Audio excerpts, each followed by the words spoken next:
اعوذ باللہ من الشیطان الرجیم بسم اللہ الرحمن الرحیم اللہم صلی علی محمد وبارک وسلم صلو علی الحبیب صلی اللہ تعالی علی محمد۔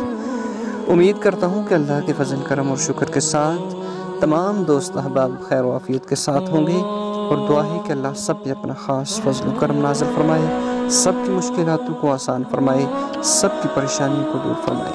جی ناظرین، آج میں آپ کی خدمت میں لیلۃ القدر کی جو خاص رات ہے، شب قدر کی جو خاص رات ہے، اس رات میں جو آپ نے نوافل ادا کرنے ہیں ان کے بارے میں آپ کو بتانے والا ہوں کہ نفل آپ نے کس طرح ادا کرنے ہیں اور کتنے ادا کرنے ہیں۔ یہ نفل ادا کرنا، اگر آپ کی کوئی حاجت ہے تو آپ یہ نفل ادا کر سکتے ہیں۔ حاجت کو پورا کرنے کے لیے یہ نفل ادا کیے جاتے ہیں۔ سب سے پہلے میں 2 رکعت نماز نفل کی جانب چلتا ہوں کہ آپ نے وضو کر کے کسی بھی وقت لیلۃ القدر کی طاق راتوں میں یہ نفل آپ ادا کر سکتے ہیں اور دعائے خیر کر سکتے ہیں۔ نفل آپ نے اس طرح ادا کرنے ہیں کہ وضو کر کے مسجد میں چلے جانا ہے یا پھر گھر میں بھی یہ ادا کر سکتے ہیں۔ نیت آپ سماعت کر لیجئے۔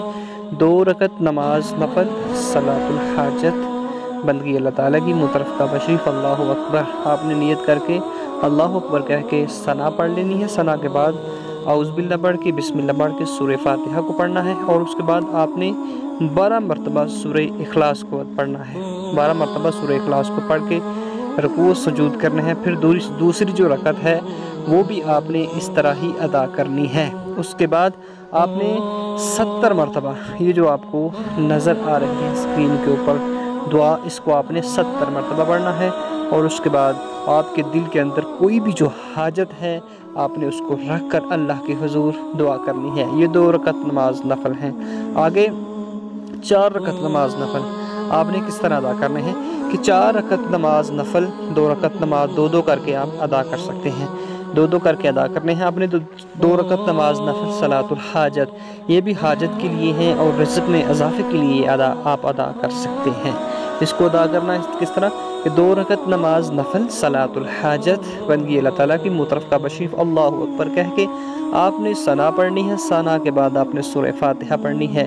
سورہ فاتحہ کے بعد آپ نے 12 مرتبہ قل هو اللہ احد اللہ الصمد لم یلد ولم یولد ولم یکن لہ کفوا احد، دوسری رکعت یعنی کہ چاروں رکعتیں آپ نے اسی طرح ادا کرنی ہے، 2 کر کے آپ نے ادا کرنی ہے۔ اس کے بعد آپ نے 72 مرتبہ سورہ قدر پڑھنی ہے۔ سلام پھر لینے کے بعد 4 رکعت نماز نفل ادا کرنے کے بعد آپ نے 72 مرتبہ سورہ قدر کو پڑھنا ہے۔ پھر اس کے بعد آپ کے دل کے اندر جو حاجت ہے، جو ارادہ ہے، وہ آپ نے اللہ کے حضور رکھ کر دعائے خیر کرنی ہے۔ شب قدر کی رات اللہ رب العزت سے مانگنے کی رات ہے۔ اس رات جو اللہ کے حضور جاگ کر اللہ سے مانگتا ہے، اللہ اس کی دعاؤں کو قبول فرما لیتے ہیں، اللہ اس کی دعاؤں کو سنتے ہیں اور اس کی دعاؤں کو پورا کرتے ہیں۔ کہ حدیث مبارکہ کا مفہوم ہے کہ اس رات جو جاگتا ہے اس کے مقدر جاگ جاتے ہیں، اور اس رات جو سویا رہتا ہے اللہ اس کے نصیبوں کو سلا دیتا ہے۔ تو انتہائی ببرکت راتیں ہیں، تو اس راتوں کو غفلت میں مت گزاریے، اور اللہ کے حضور ڈھیر ساری دعائیں کیجیے، استغفار کیجیے، اور اللہ سے اپنی حاجات منوانے کی راتیں ہیں تو مانگیے، اللہ رب العزت عطا کرنے والی ذات ہے۔ اللہ سے دعا ہے کہ ہم سب کو ان راتوں کا صحیح ادب و احترام کرنے کی توفیق عطا